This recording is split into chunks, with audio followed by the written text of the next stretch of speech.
தக்காளி குழம்பு செய்யும் முறை.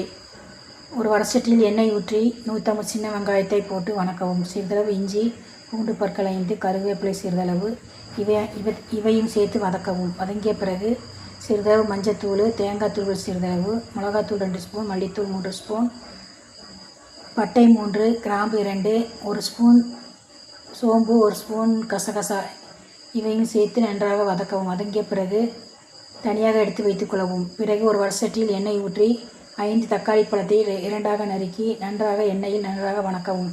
வணங்கிய பிறகு இவை அனைத்தையும் சேர்த்து அரைத்து வைத்துக்கொள்ளவும். பிறகு ஒரு வடசட்டியில் எண்ணெய் ஊற்றி கடுகு சிறிதளவு, கருவேப்பிலை, சின்ன வெங்காயம் சிறிதளவு தாளிப்பதற்கு, வரமிளகாய் 2 இவை அனைத்தையும் சேர்த்து தாளித்துவிட்டு அரைத்து வைத்த கலவையை ஊற்றி தேவைக்கேற்ப உப்பு போட்டு நன்றாக கொதித்த பிறகு இறக்கி வைக்கினால் சுவையான தக்காளி குழம்பு ரெடி.